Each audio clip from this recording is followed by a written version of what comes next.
2 अप्रैल को रुद्रपुर में जनसभा को संबोधित करेंगे पीएम मोदी। बीजेपी रैली की तैयारियों में जुटी। 3 और 4 अप्रैल को जेपी नड्डा का भी उत्तराखंड दौरा। छोटे प्रदेश से बड़े मैदान में धामी भरेंगे हुंकार। टॉप स्टार प्रचारकों की लिस्ट में सीएम धामी का नाम। यूपी, राजस्थान और जम्मू कश्मीर में करेंगे प्रचार। आचार संहिता के चलते पुलिस को मिली बड़ी सफलता। सीमाओं पर विशेष निगरानी के दौरान शराब, ड्रग्स बरामद। 15 लाख से ऊपर की बताई गई कीमत। नीति घाटी में बढ़ने लगी रौनक। टिमरसैड महादेव में बाबा बर्फानी ले लिया रूप। दर्शन के लिए लगी भीड़। 10 मई को खुलेंगे केदारनाथ के कपाट। 6 मई को पंचमुखी डोली केदारनाथ के लिए प्रस्थान करेगी। 3 दिन धाम पहुंचेगी डोली। उत्तराखंड में मौसम बदला। गंगोत्री में बर्फबारी, तेज हवाओं के साथ हल्की बूंदाबांदी। देहरादून में बादल छाए। आप देख रहे हैं के न्यूज, खबरों का सारथी। उत्तराखंड की खबरों में आप सभी का स्वागत है। बढ़ते हैं खबरों की ओर। गोधाम से खबर आपको बताना, जहां पर गोधाम व्यवस्थापक रामेश्वर दास महाराज की तरफ से प्रेस वार्ता की गई। आपको बता दें कि आगामी 8 अप्रैल को गुरु महाराज का आगमन होगा। महाराज जी के स्वागत की तैयारी जोरों पर चल रही है। रामेश्वर दास ने बताया कि इस महान कार्य की मुहिम 29 मार्च 2006 4 बैलों से छोटी झोपड़ी से शुरू की गई थी। आज उत्तराखंड की सबसे बड़ी गौशाला 4000 गौवंश संरक्षण प्रयास महाराज के असीम कृपा से किया जा रहा है।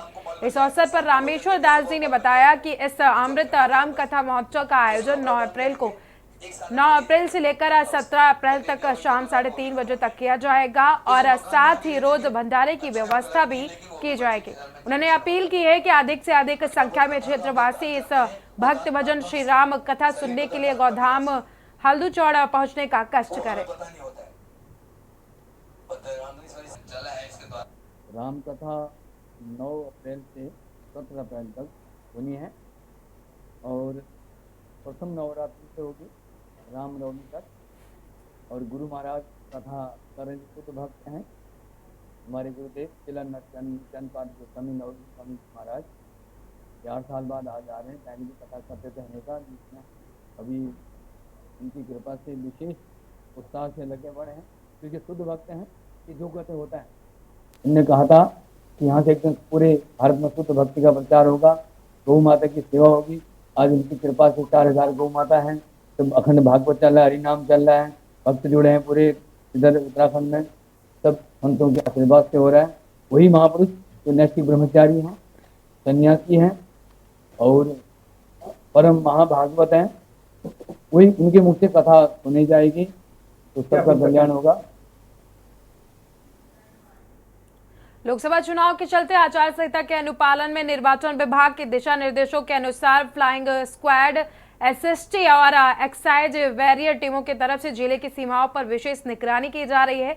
जानकारी देते हुए जिला निर्वाचन अधिकारी और जिला अधिकारी डॉक्टर आशीष चौहान ने बताया है कि लोकसभा चुनाव निर्विघ्न संपन्न कराने के लिए अवैध कैश, शराब, ड्रग्स पकड़ने को लेकर अभियान चलाया जा रहा है, जिसके तहत गठित टीमों के द्वारा अभी तक 15,82,602 रुपए की लागत की शराब, ड्रग्स के साथ कैश बरामद किया गया है।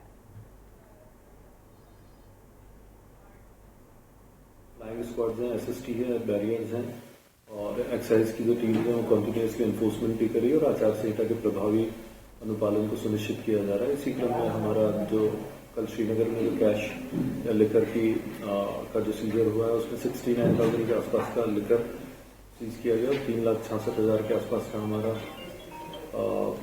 कैश सीज किया गया। सिमिलर लाइन पे अगर हम देखें तो 7,99,000 का अभी तक कुल कैश हम लोगों ने सीज किया और 15,82,000 की टोटल रिकवरी। हम लोगों ने ट्रेनिंग्स भी करवा रखी है और उन्हें विस्तृत दिशा निर्देश दिए गए। नोडल ऑफिसर्स भी इसे कंटिन्यूसली देख लें ताकि आम जनता को बिना किसी समस्या के हम हमारे जो ऑनरेबल ईसीआई के जो निर्देश है उनका अनुपालन भी करवा लें और किसी भी किस्म की करप्ट प्रैक्टिस को कंट्रोल करें। उत्तराखंड में 19 अप्रैल को पहले चरण में मतदान होना है। जैसे जैसे चुनाव की तारीखें नजदीक आ रही हैं, वैसे वैसे प्रचार प्रसार और जनता से वादे दावे भी नेता शुरू कर चुके हैं। वहीं उत्तराखंड के पिछले 24 सालों के इतिहास के अगर गौर करें तो राज्य में अब तक हुए 4 लोकसभा चुनाव में आपदा कभी भी बड़ा मुद्दा नहीं बन पाया है। इसी को लेकर देखिए रिपोर्ट। उत्तराखंड में लोकसभा चुनाव के लिए समय बेहद कम है। भाजपा कांग्रेस ने चुनाव से पहले अपने संकल्प पत्र पर काम शुरू कर दिया है। वहीं सत्ताधारी दल भाजपा ने अपने संकल्प पत्र के लिए प्रदेशवासियों से सुझाव भी मांगे हैं। इसके तहत प्रदेश भर में भाजपा को 70,000 से ज्यादा सुझाव आए हैं। अधिकांश शिकायतें बिजली, पानी, सड़क और क्षेत्र के विकास से संबंधित मिली हैं। वहीं उत्तराखंड के पिछले 24 सालों के इतिहास पर अगर गौर करें तो राज्य में अब तक हुए 4 लोकसभा चुनाव में आपदा कभी बड़ा मुद्दा नहीं बन पाई है। राजनीतिक दलों की उपलब्धियों, राष्ट्रीय और राज्य के अवस्थापना और बुनियादी विकास से जुड़े मुद्दे के शोर से आपदा का मुद्दा नहीं रहा, जबकि हिमालयी राज्य उत्तराखंड हर साल बाढ़, भूस्खलन, भारी बारिश जैसी प्राकृतिक आपदाओं का दंश झेलती रही है। बावजूद इसके आपदा प्रमुख मुद्दा नहीं बन पाता है।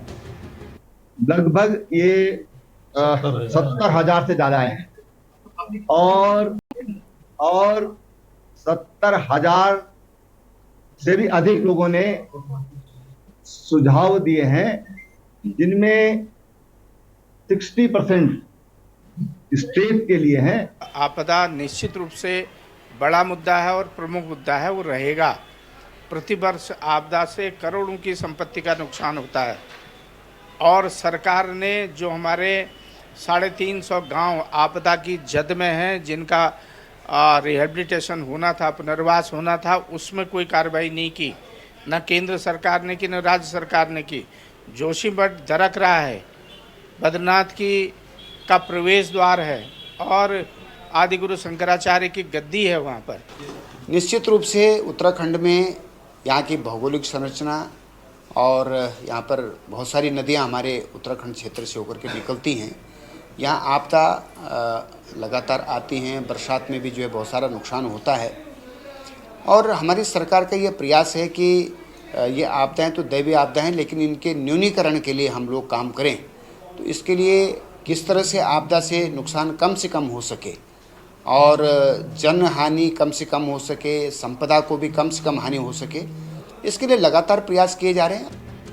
आपको बता दें कि उत्तराखंड में अब तक कई बड़ी आपदाएं आ चुकी हैं। केदारनाथ आपदा, रैडी आपदा, जोशीमठ आपदा समेत तमाम ऐसी आपदाएं हैं आज भी डरा देती हैं। इन आपदाओं से सैकड़ों घरों के चिराग बुझ गए हैं, हजारों करोड़ों रुपए की परिसंपत्तियों का नुकसान हुआ है। वहीं हिमालयी राज्य उत्तराखंड में भूकंप का खतरा कम नहीं है। भूकंपीय दृष्टि से उत्तराखंड अति संवेदनशील जोन 5 व 4 के अंतर्गत आता है। यहाँ के 5 जिले उत्तरकाशी, चमोली, रुद्रप्रयाग, पिथौरागढ़ और बाघेश्वर अति संवेदनशील जोन में आते हैं, जबकि पौड़ी, हरिद्वार, अल्मोड़ा, चंपावत, नैनीताल और ऊधम सिंह नगर जोन 4 में आता है। वहीं टिहरी और देहरादून ऐसे जिले हैं जो दोनों जोन में आते हैं। यही वजह है कि भूकंप का केंद्र कहीं रहे, उसका असर उत्तराखंड में भी दिखाई देता है। आज जब जो है पूरा उत्तराखंड का पहाड़ी क्षेत्र तमाम तरह की आपदाओं से घिरा हुआ है, जोशीमठ का सवाल, उसका विस्थापन का मुद्दा और बड़ी परियोजनाओं से होने वाला जो यहाँ का पर्यावरण का नुकसान है, वो इन चुनावों में कहीं भी जो है चुनाव का मुद्दा नहीं बन रहा। हम लोग जो आपदा से प्रभावित लोग हैं, हिमालय में पर्यावरण की रक्षा के लिए, हिमालय की रक्षा के लिए लड़ने वाले लोग हैं, हम लोगों की ये मांग है कि इस चुनाव में 2024 के चुनाव में ये सवाल जो है हमारी राजनीति के सवाल बने। देखिए, जब से हम लोग जब सरकारों में रहे हैं उत्तराखंड में, जितनी भी आपदाएं आई हैं, जितनी भी विपत्तियां आई हैं, हमने टाइम टू टाइम उनको फेस भी किया और फेस ही नहीं किया, उसका निराकरण भी ढूंढा और निराकरण किया भी। इसलिए आगे भी हमारी जो प्लानिंग है कि इस तरह के जितने स्पॉट्स हैं उन सबको हम लोगों ने चयनित किया है और आगे भविष्य में क्या अच्छी योजना बन सकती है उस पर हम लोग काम कर रहे हैं। क्या नई टेक्नोलॉजी हम लोग ईजाद कर सकते हैं, वो टेक्नोलॉजी ईजाद कर रहे हैं। इसलिए हम चाहते हैं कि भाई सुदृढ़ उत्तराखंड कैसे बने, उस सारे विषयों पर भारतीय जनता पार्टी की निगाहें हैं और वो काम कर रहे हैं।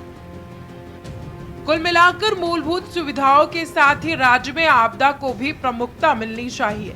जनप्रतिनिधियों के साथ ही जनता को भी पर्यावरण के मुद्दे पर गंभीर होना होगा।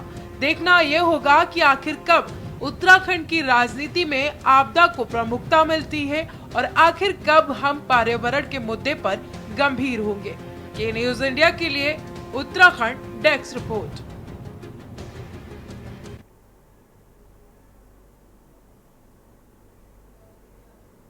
खबर देहरादून से, जहां पर निरंजनपुर मंडी में देहरादून के अड़हत्तियों ने अपना बकाया के भुगतान की नाराजगी जताई। इससे पहले आपको बता दें कि तेजस्वी यादव क्या कुछ कह रहे हैं, आपको सुनाते हैं महागठबंधन की रैली में।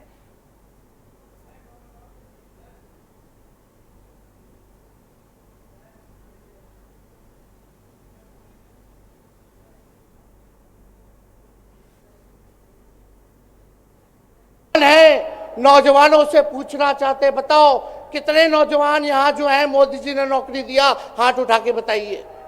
कोई नहीं मिलेगा। मोदी जी ने कोई नौकरी नहीं दी, सब कुछ जो है प्राइवेटाइज कर दिया।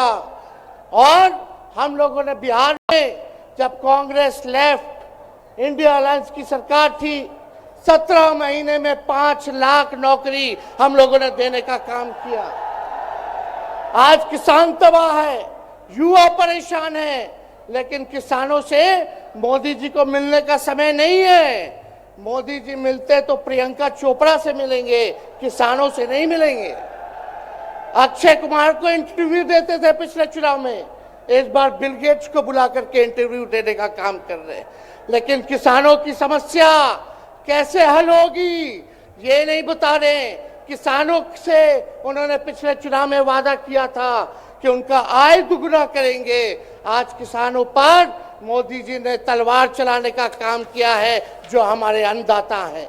इसलिए आप सब लोग हम लोग जब आवाज उठाते हैं, तब मोदी जी और उनकी जो सेल है पार्टी की, उस पार्टी का सेल में कौन है?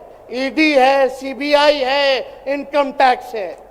लालू जी को तो कई बार सताया गया, मेरे ऊपर मुकदमा किया गया, मेरी मां पर, मेरी बहनों पर, मेरे जीजाओं पर, मेरे पिता के जितने संबंधी थे सब पर केस मुकदमा किया। अभी बिहार चले जाइए, कई हमारे नेताओं पे छापेमारी चल रही है, कई जगह ईटी का रेड चल रहा है, आईटी का रेड चल रहा है। लेकिन हम लोग घबराने वाले लोग नहीं।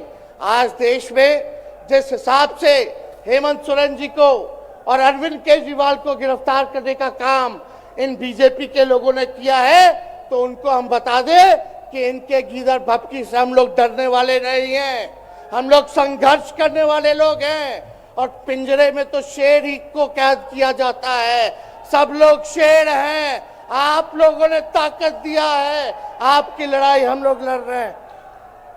कंस राज आप लोगों ने देखा होगा, जब कंस को किसी से तकलीफ होती थी, डर लगता था, तब जेल में लोगों को बंद कर दिया जाता था। लेकिन जेल जाने से यहां कोई डरने वाला नहीं है। कितने लोगों को जेल भेजोगे? लेकिन जब जनता जब जवाब देगी, जब वोट का चोट दीजिएगा, तो मोदी जी हाथ मलने का काम करेंगे, सत्ता से बेदखल हो जाएंगे। इसलिए ये अपनी ताकत को पहचानिएगा। सब लोग चुनाव के समय आप सब लोग पोल कीजिएगा, वोट दीजिएगा, लोगों को भी वोट दिलाने का काम कीजिएगा। बीजेपी के लोग झूठ बोलने वाले लोग हैं। ये लोग यूरिया को भी चीनी बना देते हैं, ये लोग गोबर को भी हलवा दे करके परोस देते हैं, ये लोग आंख फोड़ करके चश्मा दे देंगे और फिर बोलेंगे देखो हमने चश्मा दिया।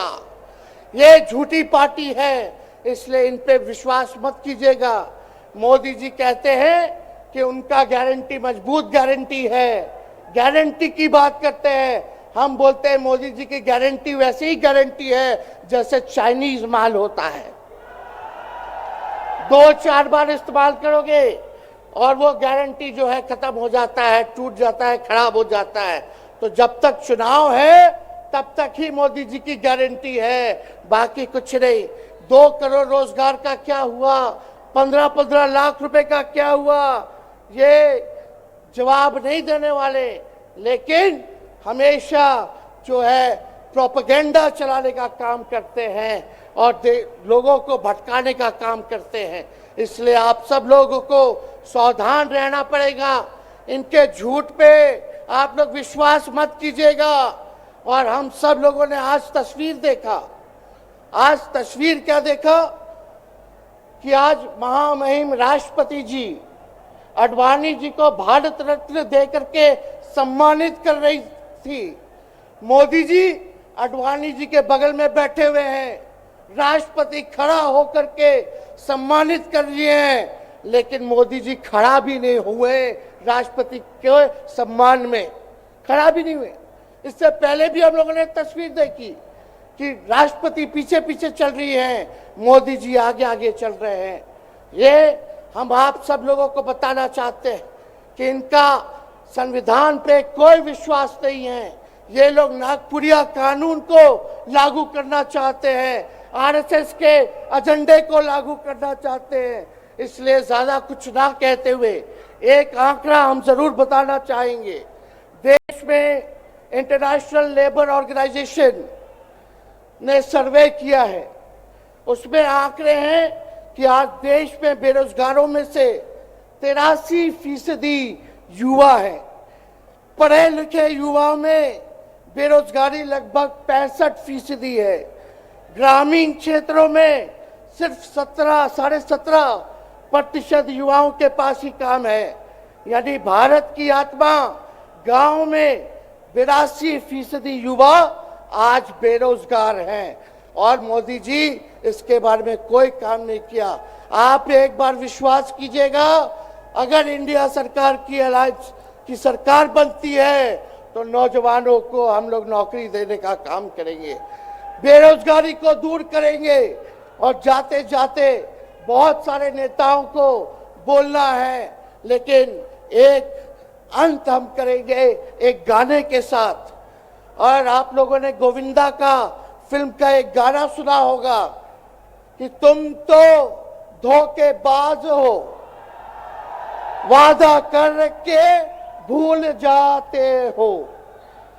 रोज रोज मोदी जी तुम ऐसा करोगे, रोज रोज मोदी जी तुम ऐसा करोगे, जनता जो रूठ गई तो हाथ मलोगे।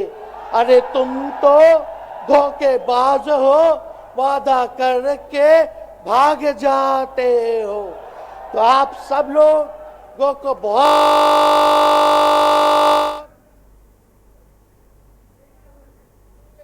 और हम सभी लोगों जो है आज मिसेस केजरीवाल और हमारी बहन कल्पना जी के साथ हम लोग जो है मजबूती के साथ खड़े हैं और इस लड़ाई को लड़ेंगे और जीतेंगे। बहुत बहुत धन्यवाद। जय हिंद। बहुत बहुत धन्यवाद। मैं एक सूचना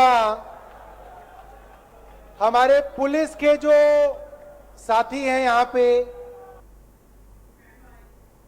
तो आप सभी सुन रहे थे बिहार के नेता प्रतिपक्ष तेजस्वी यादव को, वो पूरी तरह से बीजेपी सरकार पर हमलावर थे। बढ़ते हैं खबरों की ओर। देहरादून से खबर आपको बता रहे हैं, जहां पर आढ़तियों ने अपना बकाया ना मिलने से नाराज किसानों ने 8 अप्रैल को कृषि मंत्री गणेश जोशी का ट्रैक्टर ट्राली लेकर घेराव करने का फैसला किया है। आपको बता दें कि भारतीय किसान यूनियन वेलफेयर फाउंडेशन के राष्ट्रीय अध्यक्ष सोमदत्त शर्मा ने बताया कि कृषि मंत्री गणेश जोशी ने बकाया भुगतान का समय 26 मार्च को दिया था, जो बीत गया है। उन्होंने आगे कहा कि हम 5 अप्रैल तक समय देते हैं। अगर अब तक किसानों का भुगतान नहीं किया जाता है तो वो 8 अप्रैल को कृषि मंत्री गणेश जोशी के आवास का घेराव करेंगे।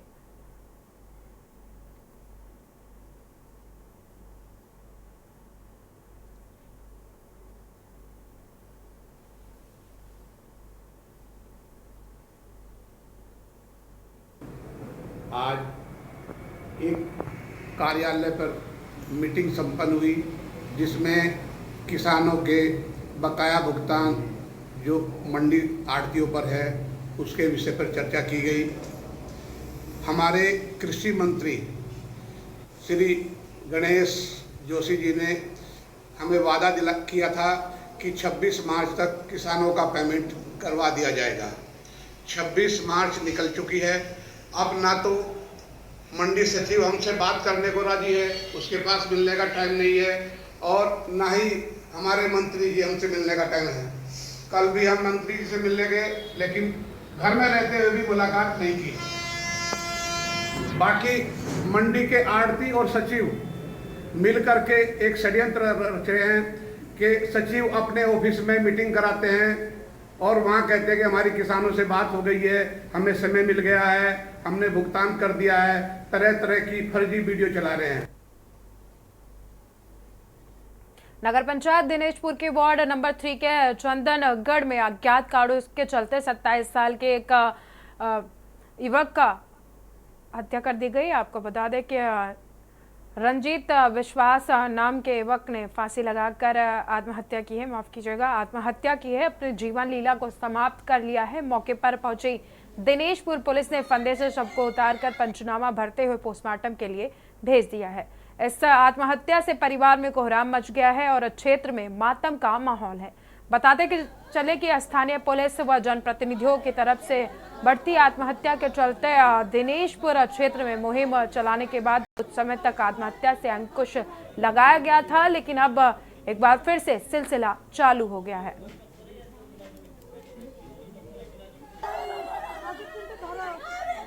एक सूचना मिली 112 से कि एक व्यक्ति द्वारा फांसी लगाई गई है। यहाँ पर पुलिस की टीम आई है और हम लोग पंचनामे की कार्रवाई कर रहे हैं। उत्तराखंड के गढ़वाल रीजन में 3 लोकसभा सीट हैं, इनमें से गढ़वाल लोकसभा सीट भी शामिल है। इस सीट पर 2019 में बीजेपी के तीरथ सिंह रावत ने कांग्रेस के मनीष खंडूरी को हराया था। इस बार बीजेपी ने इस सीट से राष्ट्रीय मीडिया प्रभारी और राज्यसभा सांसद अनिल बलूनी को उम्मीदवार बनाया है। देखें रिपोर्ट। उत्तराखंड के गढ़वाल रीजन में 3 लोकसभा सीट हैं। इनमें गढ़वाल लोकसभा सीट भी शामिल है। इस सीट पर 2019 में बीजेपी के तीरथ सिंह रावत ने कांग्रेस के मनीष खंडूरी को हराया था। इस बार बीजेपी ने इस सीट से राष्ट्रीय मीडिया प्रभारी और राज्यसभा सांसद अनिल बलूनी को उम्मीदवार बनाया है। अनिल बलूनी ने मंगलवार को नामांकन भरने के बाद रैली को संबोधित किया। रैली में केंद्रीय मंत्री स्मृति ईरानी और उत्तराखंड के मुख्यमंत्री पुष्कर सिंह धामी भी मौजूद रहे। अनिल बलूनी ने कहा कि वे चुनाव में जिले से पलायन रोकने और विकास जैसे मुद्दों पर ध्यान देंगे। देखिए, विकसित भारत, विकसित उत्तराखंड और विकसित गढ़वाल का संकल्प लेकर नामांकन भरा है और इस विषय को कि गढ़वाल में विकास की नई चीजें करनी है, गढ़वाल के विकास के लिए नया अध्याय लिखना है और जिस तरीके से गढ़वाल में बहुत ही महत्वपूर्ण स्थान है, उन स्थानों का कैसे विकास हो, पलायन कैसे रुके और अन्य जो गंभीर विषय उनको लेकर हम आगे बढ़ रहे हैं। कांग्रेस ने गढ़वाल सीट से गणेश गोदियाल को उम्मीदवार बनाया है। वे 2022 में उत्तराखंड के श्रीनगर सीट से विधानसभा चुनाव हार गए थे। कांग्रेस उम्मीदवार ने कहा कि उनके लिए बेरोजगारी और नाइंसाफी मुख्य मुद्दे हैं। चुनाव में पार्टी इन्हीं मुद्दों पर ध्यान दे रही है। बेरोजगारी सबसे बड़ा मुद्दा है। यहाँ पर जिस प्रकार से पेपर लीक हुए, जिस प्रकार से सरकारों में बैठे हुए लोगों ने, मंत्रियों ने नौकरियों को बेचने का कारोबार अपने ऑफिसों और घरों से प्रारंभ किया, जिस प्रकार से यहाँ बीजेपी ने हाकम सिंह पैदा किए, पेपर लीक कराए और आम बेरोजगार को लूटा, वो बहुत बड़ा मुद्दा है। वोटरों का कहना है कि गढ़वाल सीट पर सालों से विकास का कोई काम नहीं हुआ है। वे कई बुनियादी सुविधाओं से वंचित हैं। कई लोगों ने कहा कि गढ़वाल में अस्पताल होना बेहद जरूरी है। दूसरे मुख्य मुद्दे अच्छे स्कूल और यातायात के साधन हैं। क्या किया इन्होंने पौड़ी के लिए? कुछ नहीं किया। पौड़ी की सड़कें देखो आप, श्रीनगर रोड अभी चले जाओ, जहाँ पे पिक्चर हॉल तक रोड कितने गड्ढे हैं पौड़ी रोड पे। जब एक खुद का पौड़ी का विकास नहीं कर पा रहे हैं, रोडों का विकास नहीं कर पा रहे हैं, क्या विकास करेंगे ये पौड़ी का? पौड़ी के लिए तो कुछ भी नहीं हो रहा है। क्या है यहाँ विकास? कुछ भी नहीं है। पौड़ी नीचे हमारा गांव है, वहाँ बिया तले अंधेरा है। हमारे गांव में तो कुछ भी उन्नति नहीं हो रही है। बाकी क्या यही है। पौड़ी में न तो हॉस्पिटल है, न तो बच्चों को स्कूल लाने के लिए गाड़ी है, न हम लोगों के लिए आने के लिए गाड़ी है। हम लोगों की बेइज्जती होती स्टेशन में, जब हम यहाँ पर आते हमें गाड़ी में नहीं बैठने दे जा रहा। या तो हमको गाड़ी दो, हमारे बच्चों को स्कूल आने के लिए गाड़ी लगाओ और हॉस्पिटल पहले चाहिए, डॉक्टर पहले चाहिए हमको। हम बुजुर्ग आदमी हैं, कहाँ जाएंगे और कैसे जाएंगे? हम लोगों को गाड़ी में बैठने नहीं दिया जाता है। लोगों ने नेताओं पर सिर्फ चुनाव के दौरान नजर आने का आरोप लगाया। उनकी शिकायत थी कि चुने जाने के बाद नेता नहीं दिखते।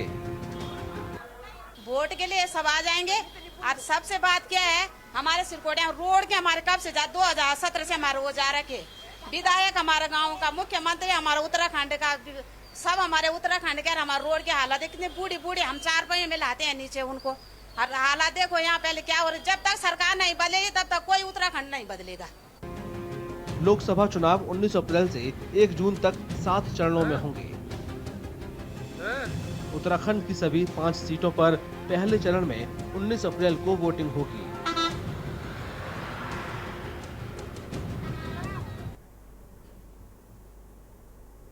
उत्तराखंड के रामनगर में 9 साल के सोमांश जांगवाल IPL 2024 में अपनी मोहक आवाज और क्रिकेट के बारे में गहन जानकारी देते हुए दर्शकों का दिल जीत रहे हैं। आपको बता दें कि IPL में रामनगर के 9 साल के सोमांश जांगवाल की प्यारी आवाज और उनके कमेंट्री दर्शकों की दिल जीत रही है। देखें रिपोर्ट।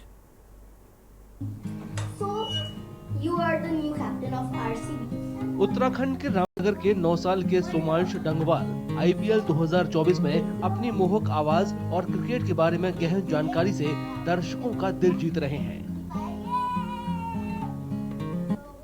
मैंने बहुत सारे क्रिकेटर्स के इंटरव्यू भी लिए हैं, जैसे MI का कैप्टन हार्दिक पांड्या और पंजाब के कैप्टन शिखर धवन, राजस्थान रॉयल्स के captain Sanju Samson and RCB के कैप्टन फाफ डुप्लेसी और लखनऊ सुपर जायंट्स के कैप्टन KL राहुल। और मैंने काफ़ी अच्छे बॉलर्स का भी इंटरव्यू लिया है, जैसे युजवेंद्र चहल एंड यशस्वी भैया का तो आप जानते ही होंगे, यशस्वी जायसवाल। और मैंने आवेश खान भैया का भी इंटरव्यू लिया है और मैंने ध्रुव जोयाल का भी इंटरव्यू लिया है। सोमांश के पिता भुवन सिंह डंगवाल सेना से रिटायर हैं। उन्होंने कहा कि उन्हें अपने बेटे पर गर्व है, जो उनका और राज्य का नाम रोशन कर रहा है। देखिए 9 साल का बच्चा हमारे लिए बहुत बड़ी बात है कि, और हमारे बहुत गर्व का विषय भी है। जितना परिवार के लिए उतना प्रदेश के लिए है। और मैं तो चाहूँगा कि वो आने वाले भविष्य में इससे भी आगे अपना काम करे और नाम कमाए। मल्टी टैलेंटेड सोमांश क्रिकेट कमेंट्री के अलावा कई शो, फिल्म, सीरियल और एल्बम में काम कर रहे हैं। वे कई विज्ञापन भी कर चुके हैं।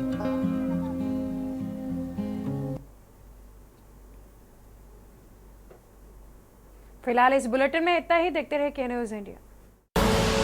आप देख रहे हैं के न्यूज, खबरों का सारथी।